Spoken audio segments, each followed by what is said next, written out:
Therapy Skill Builders presents Development of Pre-Writing and Scissor Skills, a Visual Analysis, presented by Kristen Johnson-Levine.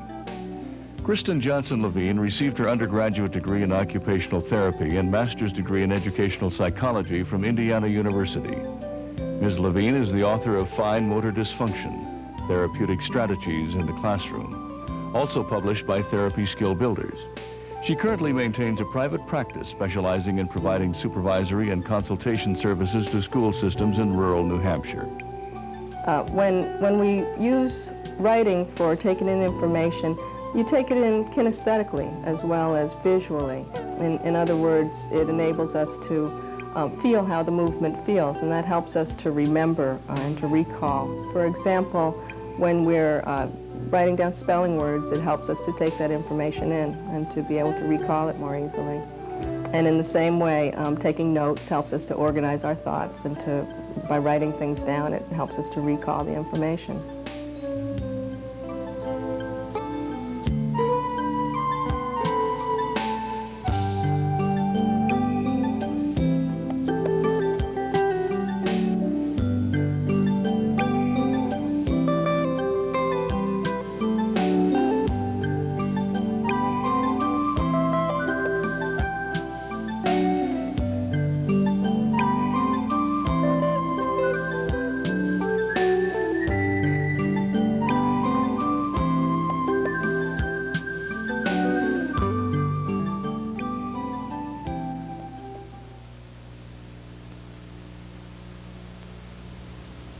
We often take our abilities to write and to cut with scissors for granted, but these skills are actually very complex.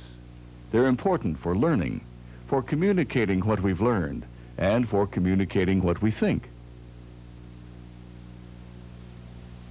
The purpose of this videotape is to show how preschool children develop the skills that they need for learning functional writing and cutting during the elementary school years. An understanding of this progression enables us to encourage developmentally appropriate activities for young children and to recognize children who might benefit from extra support. Children typically develop the motor skills needed for learning functional writing and cutting before they enter the first grade. A combination of maturation and learning results in changes in 4 general areas: the ability to use 2 hands together, arm positioning and control, finger control and grasp, and visual motor coordination. You will see these changes take place as you observe children from ages 6 months to 6 years developing these skills. Although they evolve concurrently, pre-writing and scissor skill development will be presented separately in order to focus more exclusively on how each skill progresses.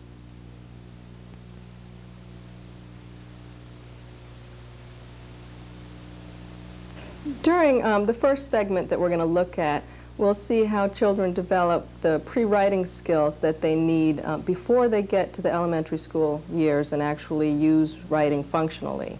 So we'll see infants and toddlers and preschoolers as they develop the grasp and the arm control and the visual motor skills that they'll need for writing.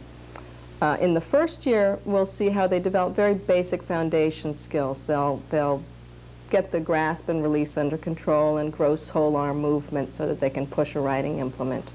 And during the 2nd to 5th or 6th year, we'll see a progressive differentiation of grasp that's very similar to what you see in the development of non-tool grasp, where the child first will grasp with the whole hand with the writing implement in the palm, then it will progress to using the fingers, holding it with the fingers, and then progress from all of the fingers to 3 or 4 fingers, while the last 2 fingers are used for stabilization, so that you see differentiated functions for the 2 sides of the hand. In the area of arm control, you see progressive differentiation from stabilizing the shoulder to move the whole arm, to stabilizing the arm to move the forearm, to stabilizing the forearm and moving the wrist, and then finally to stabilizing the hand and moving part of the hand, the fingers, to move very small stroke control with your writing implement. In the area of visual motor skills, we'll see children go from spontaneous scribbling just for the joy of the sensory motor act, to recognition of the contrast between the line and the background, the paper. And from there they'll see forms, circles and lines in their scribbling, their spontaneous scribbling, and learn to produce those voluntarily.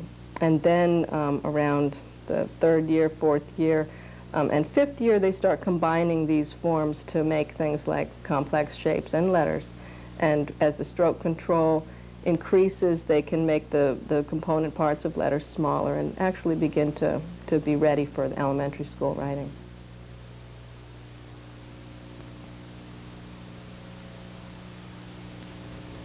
During the first year of life, infants develop the prerequisites needed for beginning pre-writing activities. Primitive reflexes are integrated into voluntary movement patterns so that infants can manipulate objects within the environment. Increased control of the trunk enables infants to position and stabilize the body for arm use. Early play involves plenty of repetition of reach and grasp patterns. The ability to rotate the wrist to position the hand for grasping and manipulating objects is also developed during the first year. This ability is a prerequisite for holding a writing implement with the wrist in a neutral position so that the crayon is perpendicular to the writing surface.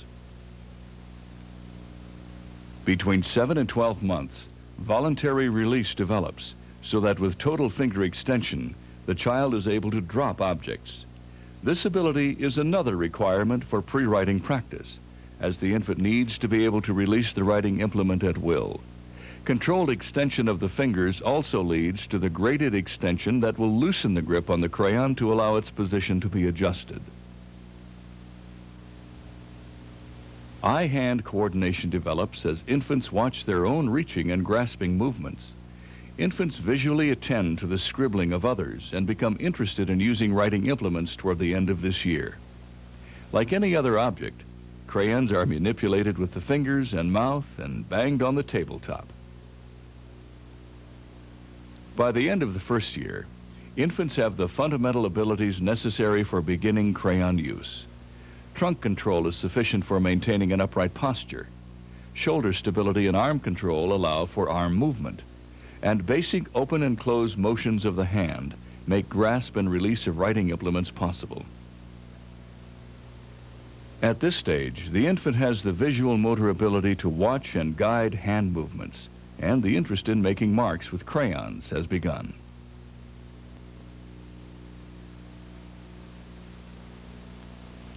During the second year, banging crayons on paper leads to making marks and spontaneous scribbling. This activity starts as enjoyment of the sensory motor act. Then appreciation of the contrast between line and background begins. Random scribbling soon results in repetitive horizontal and vertical lines, and eventually circular lines. The toddler scribbles in many body positions with one or both hands and uses a variety of different grasps. Tool grasp develops from a gross grasp of the crayon in the palm to a finer grasp with the fingers.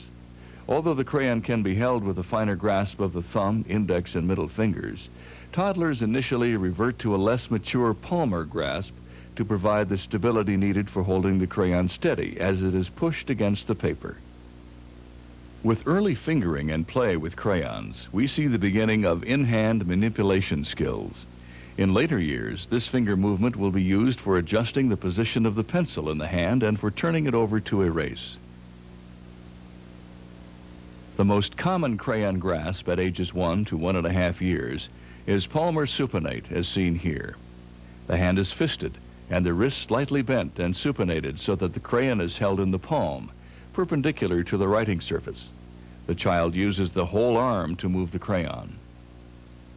By the second half of the year, most children hold the crayon in the fingers instead of the palm. At the end of the second year, children scribble on paper and appreciate the marks that they create. They use mostly whole arm movements to move the crayon and hold the crayon in all of their fingers. They're now ready to begin using more controlled strokes to create lines and simple shapes.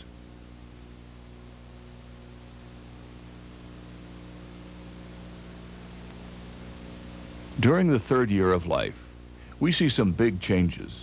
Children begin to recognize forms in their repetitive scribble and to produce them voluntarily. In addition to the whole arm movement we saw earlier, preschoolers now use more refined movements of the forearm and wrist for greater stroke control. The digital pronate grasp is commonly seen at this age, along with numerous other grasp patterns. When using the digital pronate grasp, the child holds the marker in the fingers with the wrist straight and palm down. The forearm is moved to make the marks. The child now uses one hand in the dominant role more often than the other, but often switches hands or uses both hands. Hands are frequently switched to avoid crossing the midline of the body when drawing. The non-drawing hand now stabilizes the paper, although in the early stages this is not always efficient. The toddler recognizes that marks are supposed to be limited to the confines of the paper, although control does not always make this possible. We also see some children using more advanced grasp patterns that involve stabilization of the forearm and movement of the wrist for stroke control. Toward the end of the year, some children begin to use more mature grips to hold the pencil in a tripod or quadrupod position. 2-year-olds recognize vertical and horizontal lines and circles in their repetitive scribbles and soon produce them in imitation of another's strokes. Toward the end of the year, they remember the movement patterns for these forms and copy them from models. As children develop the ability to use visual guidance for moving the writing implement more accurately, they combine familiar horizontal and vertical lines to trace plus signs and squares.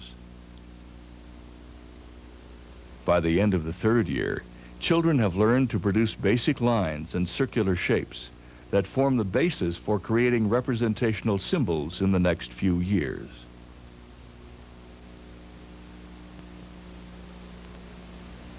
The 3-year-old continues to explore a variety of grasp patterns and to play with stroke control and two-dimensional form.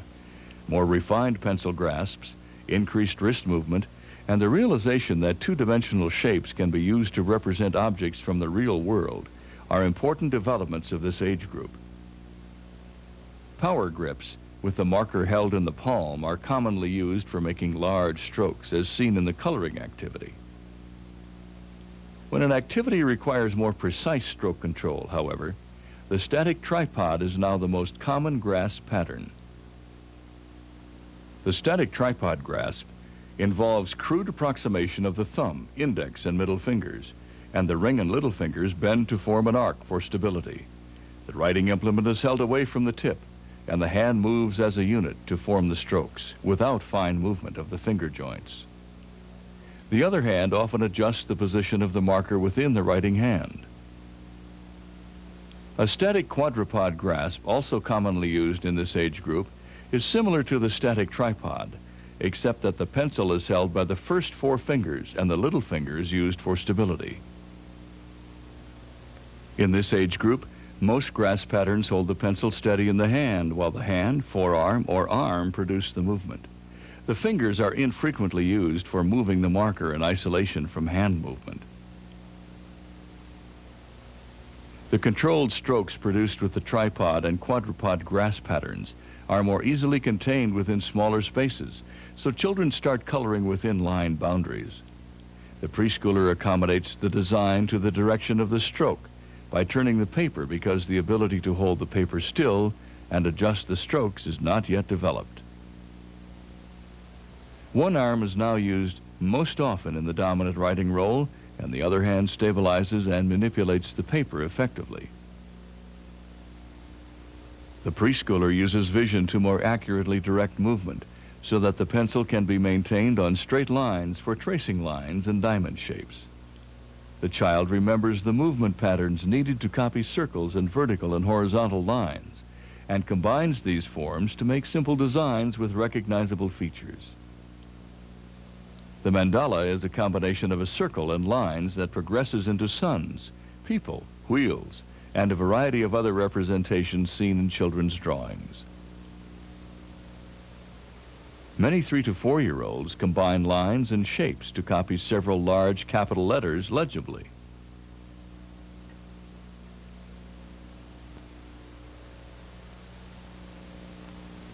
The 4-year-old uses more finger movement in addition to forearm and wrist movement for manipulating writing implements. We begin to see stabilization of the hand with movement occurring at the finger joints for the finest stroke control. The child shown here uses the fingers of the writing hand to adjust the position of the marker, rather than manipulating it with the other hand. As finger control and visual motor coordination develop, the ability to color within lines improves. The dynamic tripod grasp becomes the most common pattern for holding writing implements. The marker is now grasped closer to the tip, with a finer tripod formed by the tips of the thumb, index, and middle fingers. The last 2 fingers are bent slightly and used for stabilizing the hand against the writing surface. Most 4-year-olds grasp the marker with the preferred hand and use the non-preferred fingers and hand to stabilize and manipulate the paper efficiently. Children now trace plus signs, diamonds, and triangles. Diagonal lines and squares are added to the repertoire of shapes that are copied or drawn from memory. Many preschoolers are now interested in letters. Most recognize 5 capital letters and copy words with fair accuracy. Some begin printing letters from memory in association with the names of the letters.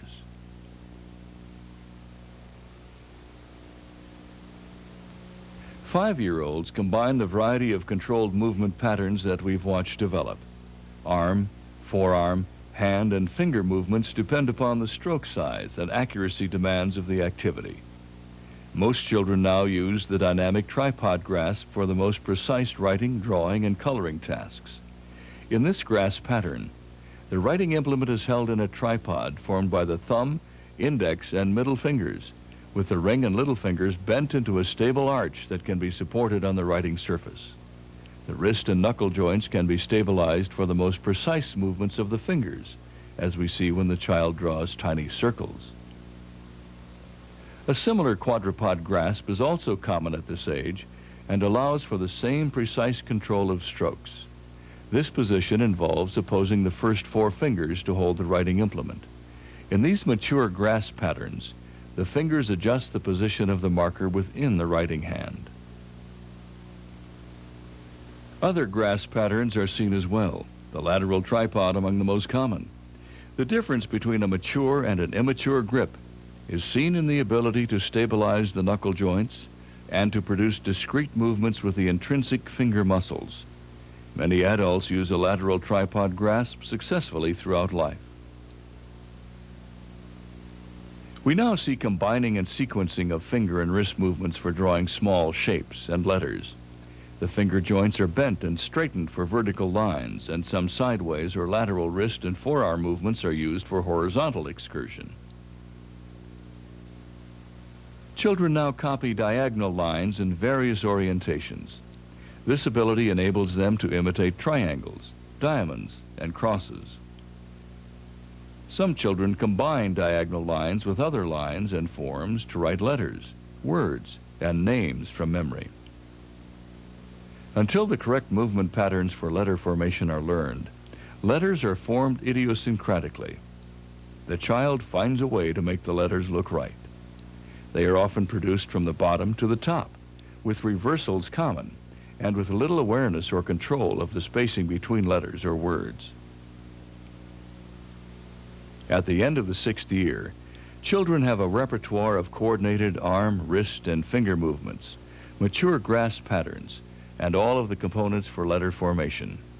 They use one hand consistently for writing and stabilize the paper with the other hand. They are now ready to use their pre-writing skills for learning functional writing in the elementary school years.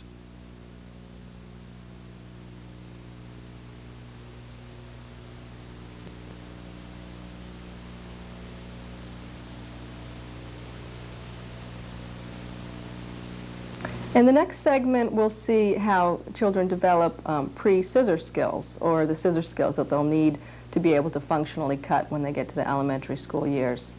Just like we saw with the pre-writing skills, the first year or two are important years for developing basic foundation skills like open and close movements of the hand and gross control of the arm. Around the third year, where children start being exposed to scissors, we'll see the child learn to actually grasp the scissors and combine the mobility of opening and closing the blades with a secure, stable grasp pattern, which is pretty complex and sometimes takes a little while for children to get a handle on. But once they can open and close the scissor blades while holding the scissors stable, they begin to combine that with forward movement of the arm to cut across a page. And then the next thing that we'll see will be the development of more wrist stability, so that children can control lateral movement and keep scissors cutting straight across a line. And of course that develops in conjunction with the visual motor control for directing movement along a line.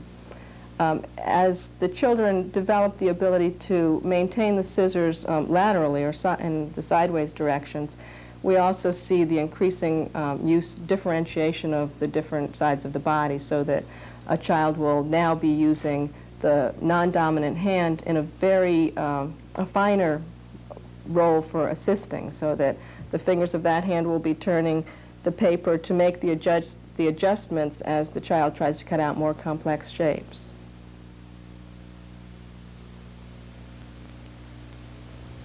During the first 2 years of life, infants develop the prerequisites needed for beginning scissors use. They develop the ability to maintain an upright body posture while using the arms for fine motor activities and gain control of large arm movements. Grasping and releasing objects provides practice of the open and close motions of the hand that will be used for controlling the blades of the scissors. This child practices opening and closing the hands just for the feel of the motion. In this way, she gains control of the movements without visual guidance. Toddlers also learn to use visual information to guide arm movements and to begin to use isolated movements of the thumb or forefinger.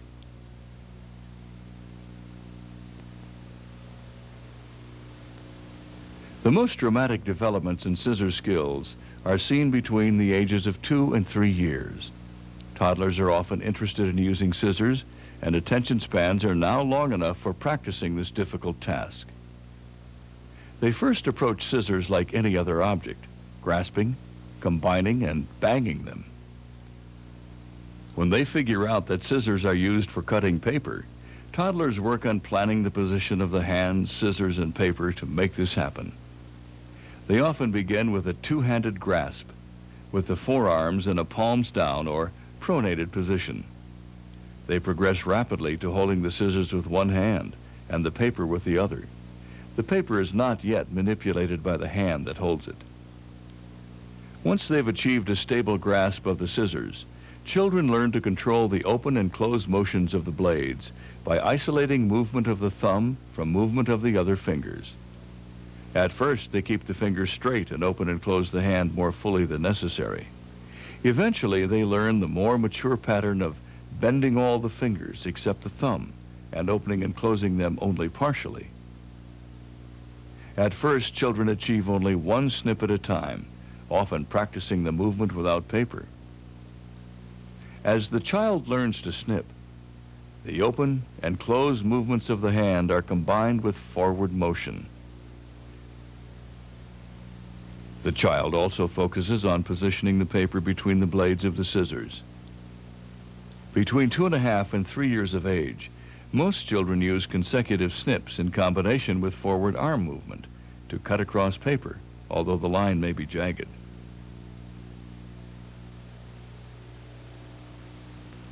With practice, preschoolers have learned to grasp scissors and paper and to open and close scissor blades more automatically. They now focus on fine-tuning the control of the scissors so that they can direct cutting more accurately. Most children now grasp scissors with the thumb in one loop and the index or index and middle fingers in the other loop. the thumb moves in isolation from the other fingers, and all fingers except the thumb are bent. The palm-down forearm position seen in the younger age groups changes to a mid position by the second half of this year. The hand is now positioned with the thumb, rather than the back of the hand, facing upward. More efficient wrist movement from this position enables the child to control the lateral or sideways motion of the scissors. Control of sideways movement, together with improved visual motor coordination, now makes it possible for the child to maintain scissors on a line. Practice cutting on lines improves accuracy so that children can cut increasingly narrow lines. They also learn to use smaller, more graded snips that increase cutting precision. The non-cutting hand now moves the paper to position it for more efficient cutting. Most manipulation of the paper is achieved with movement of the arm, forearm, or whole hand, rather than the fingers. This coordinated use of two hands together, along with improved scissors control, enables children to cut circles and curved lines toward the end of the year.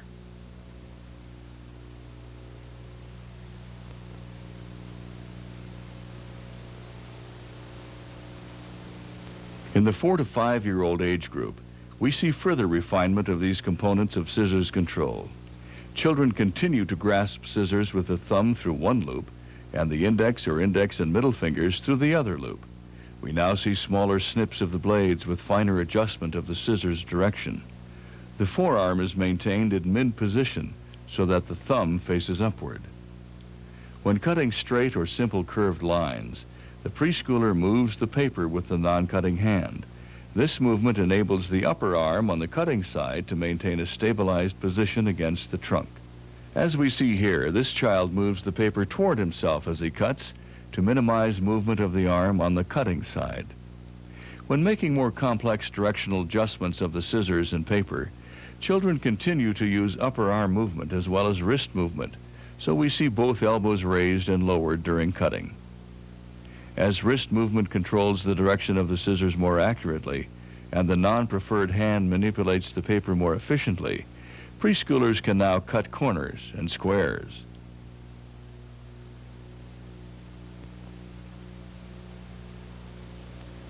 The 5 to 6-year-old usually practices cutting with scissors in kindergarten.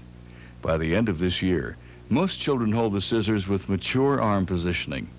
The upper arm is stabilized against the body with the forearm in mid-position so that the scissors are held perpendicular to the floor. Some children now use the most mature form of scissors grasp. In this pattern, the child places the thumb through one loop, the middle finger through the other loop, and uses the index finger to stabilize the lower loop. All fingers are flexed except for the thumb. The child can cut out complex shapes using a smooth movement of both arms together. At this age, the assisting hand does much of the adjustment for changing the scissors' direction. The child repositions the paper as well as the scissors to control the direction of the cutting. By the end of the year, most children rotate the paper with the non-cutting hand. As the use of both arms together improves, large arm movements are not used as much. The upper arms are held against the trunk in a more stable position. Control of the open, close, and forward movements of the scissors is now automatic. This boy focuses on directing movement to the target spot rather than on control of the scissors. At age 6, children who have been exposed to scissors activities have automatic control of basic scissors movement. They use mature arm positioning and a grasp that holds the scissors securely as the blades move. Both arms work together smoothly and the child can cut out a variety of lines and shapes. Children are ready to learn to use scissors functionally for educational purposes.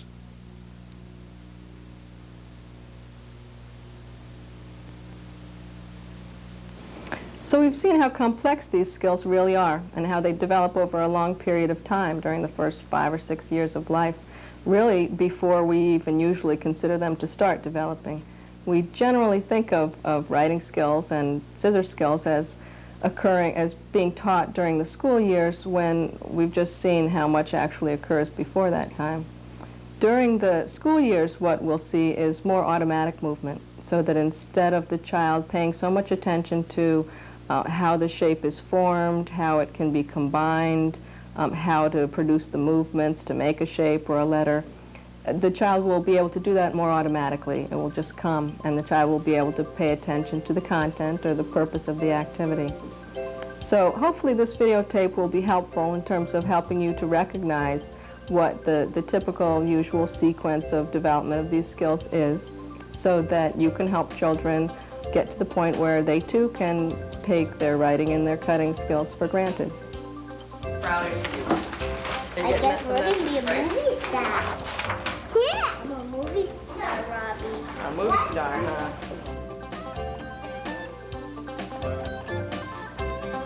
Therapy Skill Builders gratefully acknowledges the cooperation of Dartmouth College Child Care Center, Jeffrey L. Robbins, director, the educational staff, and most of all, the children.